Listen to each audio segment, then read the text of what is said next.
Break के बाद आपका स्वागत है। आप देख रहे हैं आवाज ओवरड्राइव। कॉम्पैक्ट एसयूवी सेगमेंट पिछले कई सालों से बेस्ट सेलिंग सेगमेंट है। बेस्ट सेलिंग होने की वजह से यहाँ भीड़ भी बढ़ती जा रही है, कंपटीशन भी इंटेंस हुआ है और इसी कैटेगरी में जो लेटेस्ट दो एंट्रेंट हैं वो बहुत इंटरेस्टिंग है। एक तरफ है रेनो डस्टर जिसने ऑल टुगेदर कमबैक किया है। लीजेंडरी डस्टर से काफ़ी एक्सपेक्टेशंस हाई भी हैं और सेल्स में भी वो रिफ्लेक्ट होता हुआ दिखाई दे रहा है। दूसरी तरफ है जर्मन इंजीनियरिंग वाली फोक्सवैगन टाइगुन। लेकिन इन दोनों गाड़ियों में क्या सिमिलर है, क्या एडवांटेजेस हैं एक दूसरे के ऊपर, इन सब को समझेंगे ताकि डिसीजन लेना आपके लिए थोड़ा सा आसान हो जाए अगर आप इन दोनों ऑफरिंग्स को कंसिडर कर रहे हैं। सब बातें समझने के लिए, जानने के लिए देखिए स्टोरी। आज का ये सेगमेंट या ये स्टोरी बहुत इंपॉर्टेंट है क्योंकि दो ऐसी गाड़ियों को हम लेकर आए हैं आपके सामने जो अपने अपने मैन्युफैक्चरर्स के लिए बहुत इंपॉर्टेंट ऑफरिंग है। एक तरफ है रेनो की डस्टर जिसने ऑल टुगेदर एक नया कमबैक किया है। दूसरी तरफ है फोक्सवैगन की फेसलिफ्टेड टाइगुन। टाइगुन भी बहुत इंपॉर्टेंट प्रोडक्ट है फोक्सवैगन के लिए, कंसीडरिंग कि ये एंट्री लेवल ऑफरिंग है कंपनी के पोर्टफोलियो से और ये उस सेगमेंट में आती है जो कि ऑलरेडी बेस्ट सेलिंग सेगमेंट है, यानी कॉम्पैक्ट एसयूवी सेगमेंट। इसमें भी कोई दो राय नहीं है कि ये सेगमेंट बहुत क्राउडेड हो गया है और ऐसे में इन दोनों का कमबैक बहुत ही इंपॉर्टेंट है। अप्रैल के सेल्स नंबर्स भी काफ़ी इंटरेस्टिंग है जहां पर दिखाई देगा कि एक अच्छी खासी प्रेजेंस डस्टर कमबैक करने के बाद बनाने की कोशिश कर रही है। इनफैक्ट इस सेगमेंट में ये दोनों लेटेस्ट ऑफरिंग है, हालांकि पिछले एक साल में और भी कई नए प्रोडक्ट्स आए हैं। तो आज के शो में हम ये जानने की कोशिश करेंगे कि फोक्सवैगन टाइगुन और रेनो डस्टर दोनों के बीच में से वैल्यू फॉर मनी कौन ऑफर कर रही है with regards to features, with regards to performance, with regards to space and practicality। Duster के सेल्स नंबर्स खास तौर से बताना बहुत इंपॉर्टेंट हैं क्योंकि अप्रैल में लगभग 2350 से ज्यादा की यूनिट्स इसकी बिकी हैं। यानी इस मिड साइज एसयूवी ने ट्राइवर एमपीवी के आंकड़ों को भी आउटसेल किया है और मदद की है रेनो इंडिया को एक number 1 model with regards to sales land करने के लिए।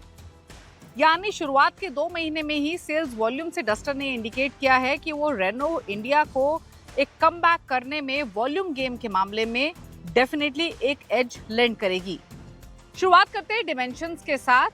तो लेंथ, विड्थ, हाइट और व्हील बेस दोनों के मामले में डस्टर के पास एज है as comparison to Taigun. 4.3 metre के आसपास की लेंथ डस्टर में मिलती है, वहीं टाइगुन की लेंथ 4.2 मीटर की है। सिमिलरली विड्थ 1.7 मीटर की टाइगुन में है, डस्टर में 1.8 मीटर की विड्थ मिलती है और हाइट भी डस्टर की ज्यादा है जो कि 1.7 मीटर के आसपास है। व्हील बेस 2657 मिलीमीटर का मिलता है डस्टर में, वहीं 2651 मिलीमीटर का मिलता है टाइगुन में। लेकिन इंपॉर्टेंट है बूट स्पेस। टाइगुन का बूट स्पेस 385 लीटर का है, वहीं डस्टर में 518 लीटर का बूट स्पेस मिलता है। यानी ओवरऑल इन आंकड़ों को देखें तो डस्टर की आपको बेटर रोड प्रेजेंस मिलेगी with regards to Volkswagen Taigun. तो इन सब आंकड़ों को देखें तो डस्टर ना सिर्फ लॉन्गर है बल्कि टॉलर और वाइडर भी है टाइगुन के मुकाबले। बूट स्पेस की फिगर्स में भी सिग्निफिकेंट डिफरेंस है क्योंकि डस्टर में आपको टाइगुन के मुकाबले एडिशनल 133 लीटर का बूट स्पेस मिल रहा है। वहीं फोक्सवैगन टाइगुन एक्सटीरियर ऑप्शन ज्यादा ऑफर कर रही है as compare to Renault Duster. Colour options, red inserts आपको मिलते हैं टॉप स्पेक में जो कि GT प्लस स्पॉट वेरिएंट है टाइगुन का।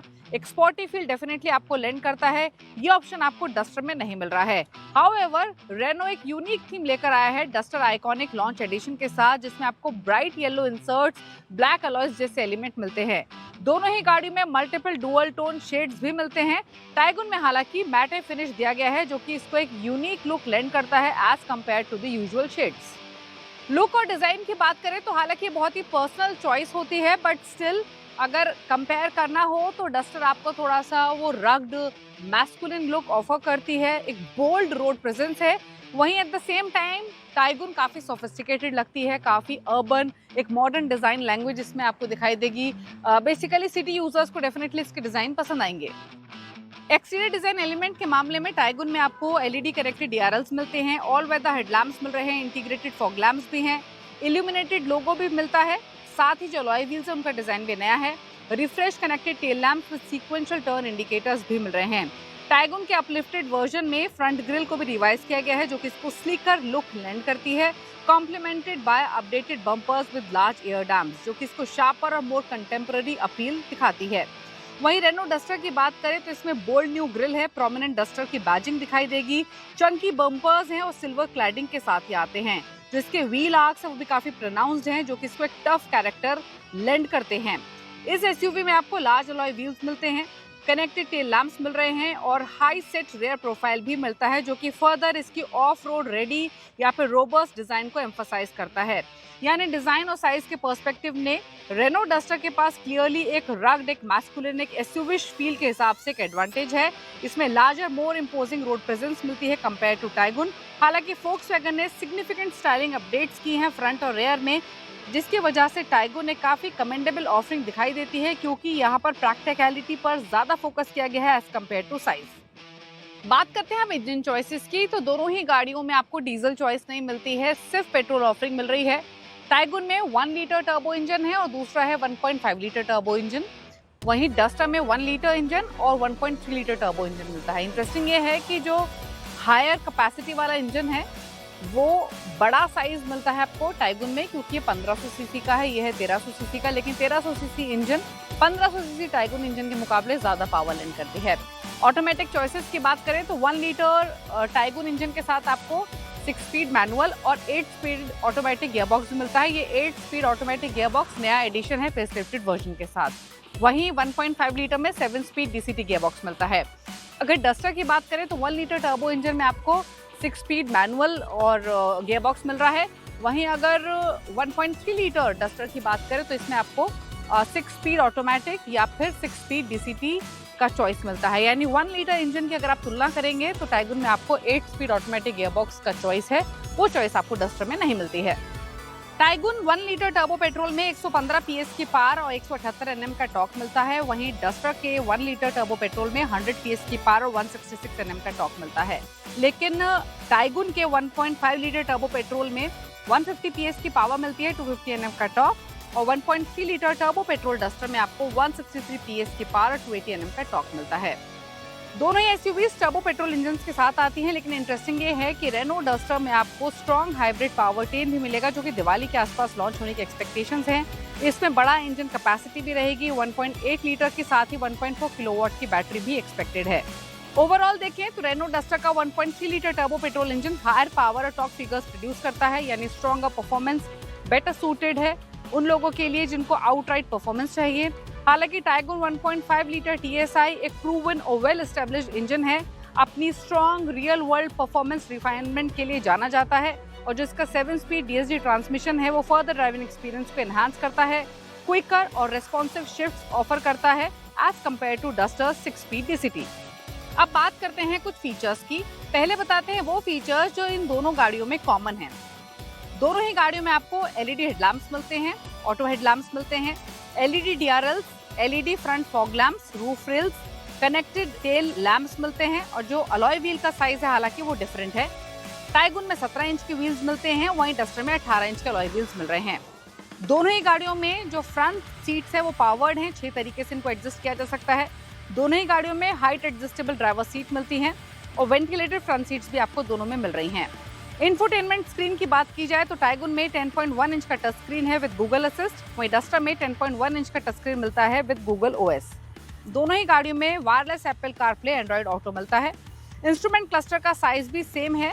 टाइगुन में 10.25 इंच का इंस्ट्रूमेंटल क्लस्टर मिलता है, वहीं डस्टर में 10.25 इंच का इंस्ट्रूमेंट क्लस्टर मिलता है विद गूगल OS। दोनों ही गाड़ियों में wireless phone charger, 6 speed sound system और एयर प्योरीफायर भी मौजूद है। कुछ और फीचर्स देखें तो दोनों में ही आपको ऑटो डिमिंग IRVM मिलते हैं। हालांकि टाइगुन में क्रूज कंट्रोल मौजूद है और डस्टर में अडैप्टिव क्रूज कंट्रोल दिया गया है। Automatic climate control single zone मिलता है टाइगुन में, वहीं डस्टर में डुअल जोन क्लाइमेट कंट्रोल मिलता है। दोनों ही गाड़ियों में आपको कीलेस एंट्री मिल रही है, पेनोमिक सनरूफ भी दोनों ही गाड़ियों में मौजूद है। हालांकि पावर टेलगेट का चॉइस आपको डस्टर में मिलता है, टाइगुन में नहीं मिल रहा है। टाइगुन में कोई ड्राइव मोड्स नहीं दिए गए हैं, बल्कि डस्टर में आपको इको, स्पोर्ट और पर्सनल 3 ड्राइव मोड्स मिलते हैं, और दोनों ही गाड़ियों में हालांकि कनेक्टेड कार टेक मौजूद हैं। अब बात करते हैं सेफ्टी की, तो दोनों ही गाड़ियों में आपको 6 एयरबैग्स मिल रहे हैं। हालांकि टाइगुन में फ्रंट और रेयर पार्किंग सेंसर्स मिलते हैं, लेकिन डस्टर में फ्रंट, साइड और रेयर पार्किंग सेंसर्स मिल रहे हैं। कैमरे की बात करें तो इसमें आपको रेयर कैमरा मिलता है पार्किंग के लिए, डस्टर में 360 डिग्री कैमरा मौजूद है। इलेक्ट्रॉनिक स्टेबिलिटी कंट्रोल दोनों गाड़ियों में दिया गया है। हालांकि इलेक्ट्रॉनिक पार्किंग ब्रेक आपको सिर्फ डस्टर में मिलता है, ये टाइगुन में मौजूद नहीं है। इसके अलावा दोनों गाड़ियों में हिल होल्ड असिस्ट मिलता है। Tyre pressure monitoring system as warning मिलता है टाइगुन में, हालांकि ये प्रॉपर फीचर के तौर पे डस्टर में दिया गया है। सबसे इंपॉर्टेंट है एडास। आपको टाइगुन में एडास नहीं मिलता है, हालांकि डस्टर में लेवल 2 एडास दिया गया है।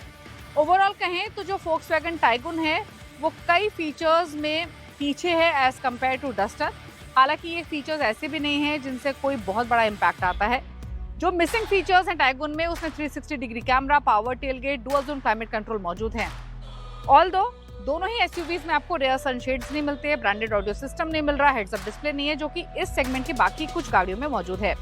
टेक्नोलॉजी की बात की जाए तो टाइगुन और डस्टर दोनों ने फोकस किया है प्रैक्टिकलिटी पर, और इसीलिए कई ऐसे फीचर्स ऑफर किए हैं इन दोनों गाड़ियों ने जो कि डेली ड्राइविंग को ज्यादा कन्वीनियंट बनाते हैं।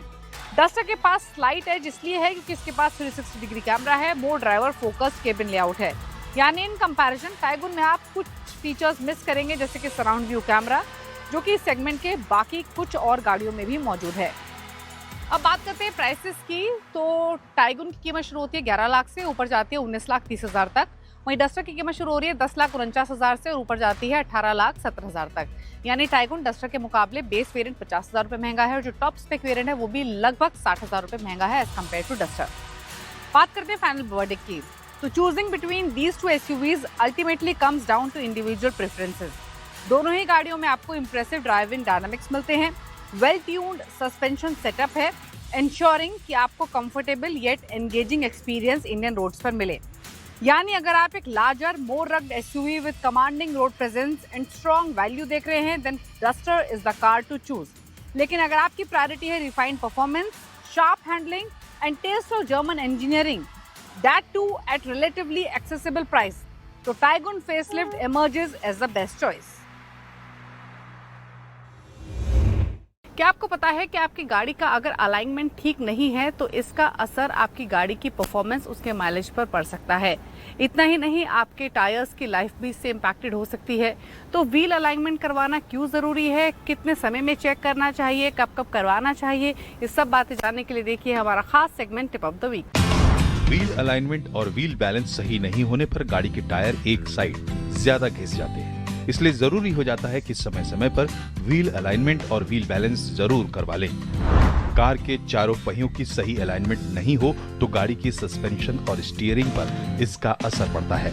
स्टीयरिंग में लगी मोटर जल्द खराब हो सकती है, इससे स्टीयरिंग फेलियर का खतरा बढ़ जाता है। साथ ही गाड़ी की सस्पेंशन में भी दिक्कत आ सकती है। खराब व्हील अलाइनमेंट आपके कार चलाने के तरीके पर भी असर डालती है। कार सीधी नहीं चल पाती और आपको लेन में सीधे चलते रहने के लिए स्टीयरिंग पर कुछ ज्यादा जोर लगाना पड़ता है। इससे ड्राइव का मजा खराब होता है। साथ ही ड्राइव करते वक्त ये लगता रहता है कि गाड़ी एक साइड ज्यादा भाग रही है। व्हील अलाइनमेंट के साथ व्हील बैलेंस का भी सही होना जरूरी है। व्हील बैलेंस सही नहीं होने से तेज स्पीड पर गाड़ी चलाते वक्त गाड़ी में वाइब्रेशन होने लगता है, इसलिए जरूरी है कि व्हील अलाइनमेंट के साथ व्हील बैलेंस भी जरूर करवा लें।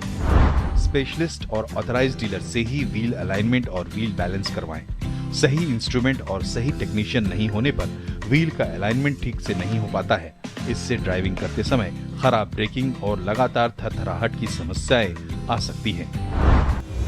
इसी के साथ वक्त हो गया एक ब्रेक का। ब्रेक के उस पार दिखाएंगे वो तमाम खबरें जो इस हफ्ते ऑटो जगत में सुर्खियों में रही।